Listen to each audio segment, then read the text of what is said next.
We are Arsenal. Wembley bound. We love Arsenal. Oh yes.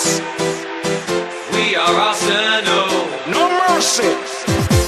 We're Arsenal forever. We are Arsenal. Road to Wembley. We love Arsenal. Oh yes. We are Arsenal. Can't stop us. We're Arsenal forever. ሰላም እንደምን አላችሁልን? ክብሯን የመድፈኞች ቤተሰቦች አርሰናል ኢንፎ ወደ እናንተ መደመጡን ጀምሯል። እናንተ ደግሞ ማድመጥ ጀምራችኋል። ስለምታደምጡንና ቆይታችን ከኛ ጋር ስለምታደርጉ ከልብ ነው የምናመሰግነው። በታይትል ራኒንግ ውስጥ በጣም ወሳኝ ጨዋታና በሻምፒዮንስ ሊግ የሚቀጥለው ዓመት ተሳታፊ ለመሆን የሚደረግ ትልቅ ፍጥጫ ነው። በአሽቦርተን በኤሚሬትስ አርሰናል ቸልሲ የሚያስተናግድበት የምሽት 1 ሰዓት ተኩል ጨዋታ ማለት ነው። አርሰናል 10 ቀሪ ጨዋታዎች ይቀሩታል ከ2004 በኋላ ዋንጫውን ለማንሳት ማለት ነው። አንደኛው ጨዋታ የዛሬው ጨዋታ ነው። ቸልሲ በ10 ተጫዋች ላለመጫወት የኛውን ጨዋታ ያደርጋል። የዲሲፕሊን የቸልሲ ሁኔታ ብዙ አጠያቂ ጉዳይ ነው። በጣም ብዙ አጠያቂ ጉዳይ ነው። ከዌስት ወደ ኖርዝ ለንደን ሲመጣ ቀይ ካርድ ላለመመልከት ነው የሚመጣ። ምክንያቱም ቀይ ካርድ ካከናወነ ወይም ካጋጠመው ጨዋታው ለማሸነፍ ስለሚቸገር ማለት ነው።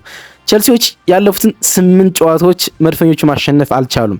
በ3ቱ አቻ ወጥተው በ5ቱ አጋጣሚ ደግሞ ሽንፈት አጋጥሟቸዋል። ከ1995 እስከ 2005 19 ጨዋታዎች አርሰናል ለማሸነፍ ተቸግሮ ነበር። በ19 ጨዋታዎች ማለት ነው። ከ1995 እስከ 2005 ማለት ከዛ በኋላ ረዥሙ ጉዞ ነው አርሰናል ሳያሸንፉ የተጓዙበት ማለት ነው። አርሰናል ተከታታይ 4ኛ የሜዳ ድሉን ለማግኘት ይሄኛውን ጨዋታ በወሳኝነት ይጠብቀዋል ማለት ነው። እነዚህን ነጥቦች እያነሳን ምንድነው ጨዋታው የሚወስነው አርሰናል ወይስ ቸልሲ ጨዋታውን ለማሸነፍ የሚረዷቸው ፖይንቶች ምንድናቸው? በጨዋታው ውስጥ ምን እንጠብቃለን? የሚሉትን ጉዳዮች ለመዳሰስ ሞክራለሁ። ብራችሁን ቆዩ። የምታደምጡት አርሰናል ኢንፎ ነው።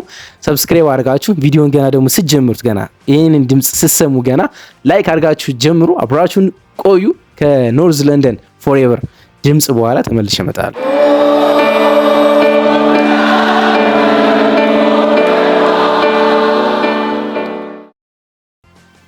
ዛሬ ጨዋታ ቀን ነው ማለት ምሽት 1 ሰዓት ተኩል ላይ በኤሚሬትስ አሽቦርተን ሮድ አርሰናል ቸልሲን ያስተናግዳል። ወደ ከዌስት ለንደን ወደ ኖርዝ ለንደን መጥቶ ቸልሲ አርሰናል ይገጥማል ማለት ነው። ትናንትና ምሽት ሲቲ በብዙ ውጥረት ውስጥ ሊድስ ዩናይትድን 1-0 አሸንፏል። ባለፉት 2 ተከታታይ ጨዋታዎች ሲያሸንፍ ሲቲ ያሳየው ፐርፎርማንስ እና የገባበት ውጥረት የሚያስገርም ነው። ወይም ደግሞ በጣም በተጨናነቀ ሁኔታ ያሸነፈ የሚገኝ ግን ደግሞ አሸንፏል። አንድ የገረመኝ ነገር አለ ሳልናገር ማለት ሚኬል አርቴታ በእንደዚህ አይነት መንገድ ጨዋታዎችን ሲያሸንፍ የሚደርስበት ውርጅብኝና ሲቲ ሲያሸንፍ ደግሞ ሪል የዋንጫ ቲም ስለመሆኑ የሚነገርበት መንገድ ያስደንቀኛል። አዎ አርሰናል ነጥቦችን ጥሎ ሲቲን ጋብዟል። እናም ለዛ ተወቃሽ መሆን አለበት ሁልጊዜም አሰልጣኝ ነው። ግን ሲቲ ሊድስ ዩናይትድን ያሸነፈበት መንገድና በመጨረሻ ደቂቃዎች በተለይ ሊድስ ዩናይትድ ሲቲ ላይ ያሳደረውን ጫና ስትመለከቱ ግን የሚያስቆጭ አጋጣሚ እንደነበረ መናገር ይቻላል። እንግዲህ ይሄን ጨዋታ ምንድነው የሚወስኑት የሚሉትን ጉዳዮች እንመልከት። ኦፕታ መረጃዎችን ሊሰጥን ሞክሯል። አንደኛው የሚቀጥሉት 5 ጨዋታዎች ሜንታሊቲ ነው። እንግዲህ ሁለቱም ቡድኖች የሚቀጥሉት የሚገጥሟቸውን ቡድኖች ስትመለከቱ ይሄኛው ጨዋታ ምን ያህል ወሳኝ እንደሆነ እርስ በርስ በጣም ለጨዋታው ፋይት እንደሚያደርጉ ማንሳት ይቻላል። እንግዲህ አርሰናል ስሊፕ ማድረግ አፎርድ አያደርግም ከዚህ በኋላ ወይም ደግሞ መንሸራተት አይችልም። ይሄኛው ጨዋታ ብቻ ሳይሆን በሚቀጥሉት 5 ጨዋታዎችም ጠንካራ ተጋጣሚዎች ስላሉት ማለት ነው። ቸልሲ እንግዲህ እንግላንድ ተጨማሪ 5 ኮታ እንኳን ቢኖራት ወይም ደግሞ ተጨማሪ ተሳታፊ እንኳን ቢኖራት እንደባለፈው የውድድር ዓመት ያን ቦታ ለማግኘት አሁን ጥርጣሬ ውስጥ አለ። ቪላ እየተንሸራተተ ነው፣ ግን ሊቨርፑል ደግሞ በጣም እየተጠጋ ነው የሚገኘው ማለት። ስለዚህ ባለፉት 2 ጨዋታዎች ውስጥ እንዳሳየው ደካማ ብቃት ቢያሳይ ነገሮች ለቸልሲ በጣም ሃርደስት ይሆናሉ ማለት ነው። ግን እንመልከት እስኪ በሚቀጥሉት 5 ጨዋታዎች የቲሞቹ ሜንታሊቲ ለማዘጋጀት በሚቀጥሉት የሚገጥሟቸው ቡድኖች በጣም ወሳኝ ናቸው። እንግዲህ ኦፕታም ይለናል መሰላችሁ በፕሪሚየር ሊግ ውስጥ በሚቀጥሉት 5 ጨዋታዎች ከባዱ ተጋጣሚ ያላቸው 3 ቡድኖች ቸልሲ፣ አርሰናል፣ ኖቲንግሃም ፎረስት ናቸው ይለናል። እና በፓወር ራንኪንጉ መሰረት ቸልሲ በሚቀጥሉት 5 ጨዋታዎች እንግዲህ ዛሬ ከአርሰናል ጋር ከሜዳው ውጭ ይጫወታል። ከዛ ከቪላ ጋር በቪላ ፓርክ ይጫወታል። ከዛ ከኒውካስል ጋር ነው የሚጫወተው በሜዳው። ከኤቨርተን ጋር ደግሞ በሄልዴክሰን ስታዲየም ይጫወታል። ከሲቲ ጋር በሜዳው ይጫወታል። እነዚህ 5 ቀጣይ ተጋጣሚዎች ናቸው የቸልሲ ማለት ነውና 95.7% በፕሪሚየር ሊግ ውስጥ ከባድ 5 ተጋጣሚዎች በሚቀጥሉት ያሉት ቸልሲ ላይ ነላል። ሁለተኛ የሚያስቀምጠው አርሰናልን ነው። አርሰናል ከቸልሲ ጋር በሜዳው ይጫወታል ዛሬ። ከዛ በኋላ ወደ ብራይተን አቅንቶ በአሜክስ ከብራይተን ጋር ይጫወታል። በሜዳው ከኤቨርተን ጋር ይጫወታል። ከዛ በኋላ ሰሞኑኛ ብቃቱ በጣም ጥሩ የሆነ ቦርንሞዝ ጋር በሜዳው ይጫወታል። ከዛ በኋላ ከሲቲ ጋር ከሜዳው ውጭ ይጫወታል ማለት ነው። ከሲቲ ጋር እነዚህን 5 ጌሞች ስትመለከቱ ለአርሰናል አንዱ መልካሙ ነገር 3ቱ በሜዳው የሚያከናውናቸው መርሃ ግብሮች ናቸው።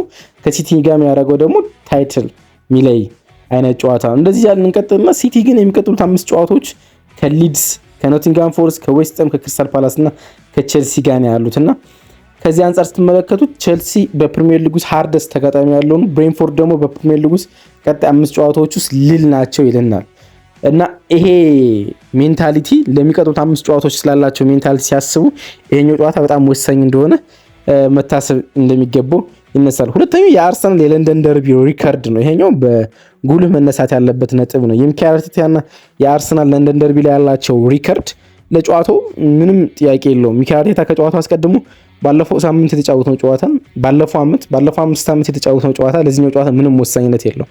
ለዚህኛው ጨዋታ የምትዘጋጅበት መንገድና ፐርፎርም የምታደርግበት መንገድ ብቻ ጨዋታውን ይወስነዋል ብሎናል። አዎ ታሪክ ሜዳ ውስጥ ገብቶ አይጫወትም፣ ግን ታሪክ ሜንታሊቲ ይሆናል። ምንም ጥያቄ የለውም። ታሪክ ሜንታሊቲ ይሆናል። የሚኖርህ ታሪክ የሚኖርህ ከዚህ ቀደም የነበረ በጣም አጉልና ከፍተኛ ሜንታሊቲ በዚህኛው ጨዋታ ላይም በደንብ እንደሚረዳ ማንሳት ይቻላል እና አርቴታ ደግሞ በለንደን ደርቢ ያለው ሪከርድ ኤክሴፕሽናል ነው። በጣም የተለየ ሪከርድ ነው ያለው። 7 ጨዋታዎችን ያደርጋል ቼልሲ ዛሬን ጨዋታ ተከትሎ ወይም 69 ጨዋታዎችን እስከዛሬ አከናውኗል። 42ን ማሸነፍ ችሏል። 60.9% የማሸነፍ ንጻሬ ነው ያለው። 60.9 ማለት ነው። እንዲህ የማሸነፍ ንጻሬ ያለው አሰልጣኝ በለንደን ደርቢ ውስጥ የለም። ለምሳሌ ጆዜ ሞሪኖ 70 የለንደን ደርቢ ጨዋታዎችን ያከናወነ በቼልሲና በቶተንሃም ሆትስፐር ቤት ማለት ነው። 42ቱን አሸንፏል። 60% ነው የማሸነፍ ንጻሬው ማለት ነው። ከሚካኤል አርቴታ በጥቂት ማርጂኖች ያንሳል ማለት ነው። ማሪዚዮ ፖቼቲኖ 58 የለንደን ደርቢ ጨዋታዎችን አከናውኖ 32ቱን ያሸነፈ 55.2% የማሸነፍ ንጻሬው። አርሰን ዊንገር 190 ሳምፕል ስፔሱ ሰፊ ነው። የአርሰን ዊንገር ግን 194 የለንደን ደርቢ ጨዋታዎችን አከናውኖ 106ቱን አሸንፏል። 54.6 ነው። ሃሪ ሬድናፕ 108 ጨዋታዎችን ያከናወነ 39 ብቻ ያሸነፈ 36 ነው እና ሚካኤል አርቴታ ከኋላቸው መጡ የለንደኑ አውራ አሰልጣኝ እንደሆነ ማንሳት ይቻላል። ምንም ነገር የለውም። ደግሞ ከነዛ ውስጥ ደግሞ ከመጨረሻዎች 25 ጨዋታዎች አንዱን ብቻ እንደተሸነፈ ሊጉን እንደተቀላቀለ 2019-20 ነገሮችን ነጥቦችን ይጥል ነበር። አስቸጋሪ ጊዜ ነበር ለሚካኤል አርቴታ።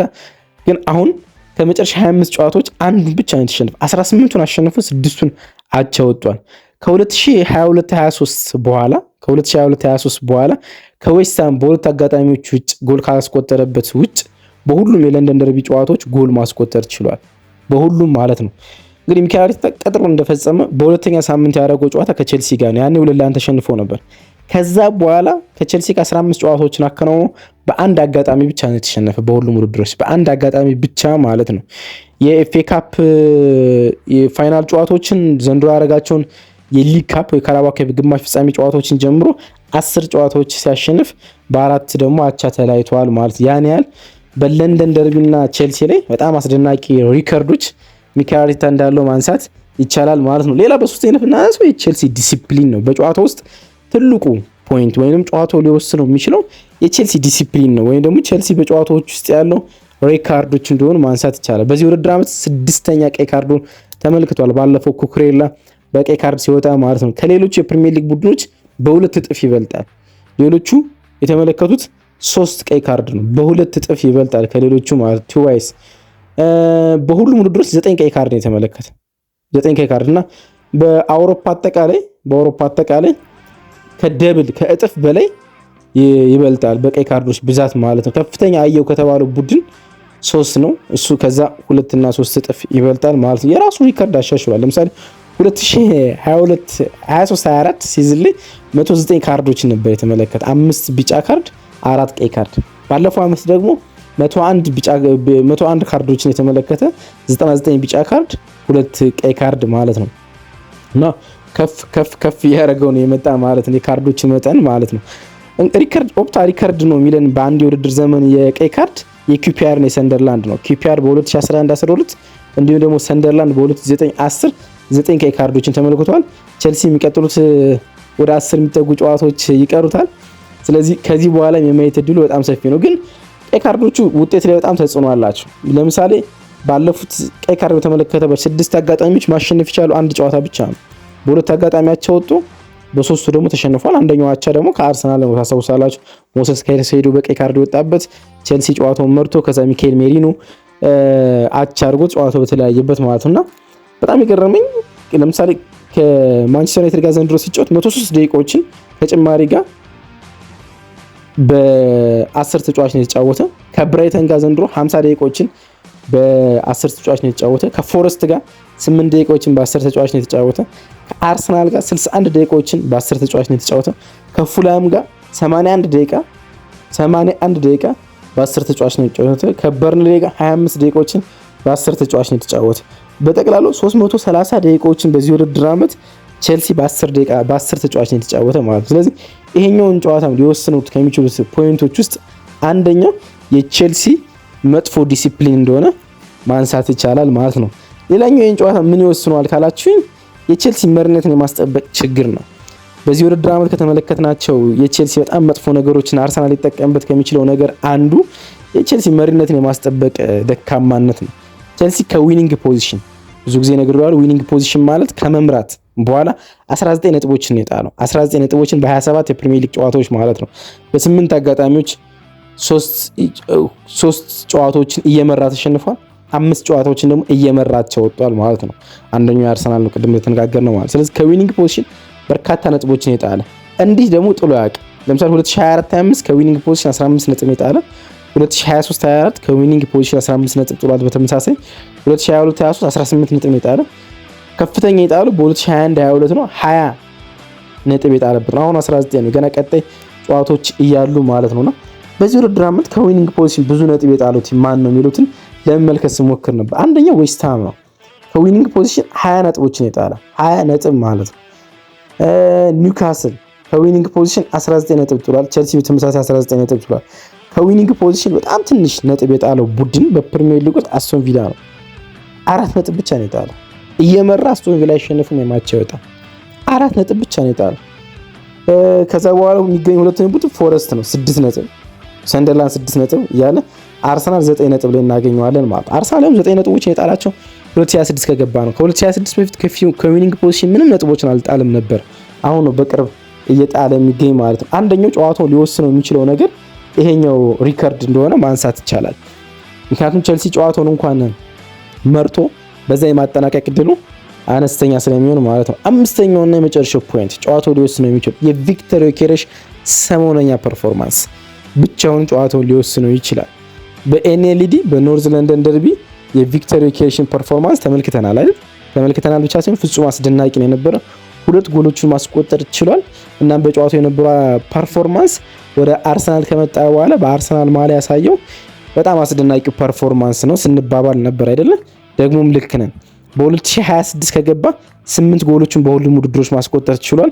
አንድ የእንግሊዝ ፕሪሚየር ሊግ ቡድን የሌላ ሊጎችን ትተን አንድ የእንግሊዝ ፕሪሚየር ሊግ ተጫዋች በሁሉም ውድድሮች 8 ጎሎችን ያስቆጠረ ተጫዋች የለም። ደግሞም 8 ጎሎችን ሲያስቆጥር 22 ሹት ነው ይሄን ማድረግ የቻለ ማለት ነው። 36.4 ኮንቨርሽን ሬት ነው ያለው። ማንም የእንግሊዝ ፕሪሚየር ሊግ ተጫዋች ከእንደዚህ አይነት የሹት መጠን ጎሎችን አላስቆጠረም። ሃየር ኮንቨርሽን ሬት ነው ያለው። በጣም ከፍተኛ የሆነ ኮንቨርሽን ሬት ነው ያለው። የሱ በጣም ጥሩ ፐርፎርማንስ ላይ መገኘት ብቻ ግን አይደለም ጨዋታው የሚረዳው። ቼልሲው ቋሚ እና በመጀመሪያ ተመራጭ ውስጥ የሚገባው ሴንተር ባኩ ዊስሊ ፎፋና ማይኖርም በጨዋታው ውስጥ በቅጣት ምክንያት ማለት ነው። ስለዚህ ሊጠቀመው የሚችለው ተከላካይ ቶሲን አደርባይ ወይም ደግሞ ጆሽ ኦቾምፖንግ ነው። የአሰልጣኙ የመጀመሪያ ተመራጭ ያልሆኑ 2 ተጫዋቾች ማለት ነው። ደግሞ ኩኩሬላ የለም።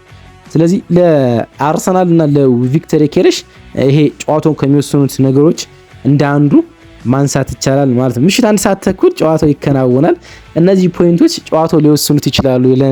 የለንደን ደርቢ ጨዋታዎችን ብለን አነሳን። የእናንተ ሀሳብ ምንድነው? ጨዋታው ሊወስነው የሚችለው አርሰናል ወይስ ቼልሲ ውስጥ ያሉት ደካማ ወይም ጠንካራ ፖይንቶች ምንድናቸው? ጻፉልኝ። አብራችሁ ስለነበራችሁ አመሰግናለሁ። ባይ ወዳችኋለሁ።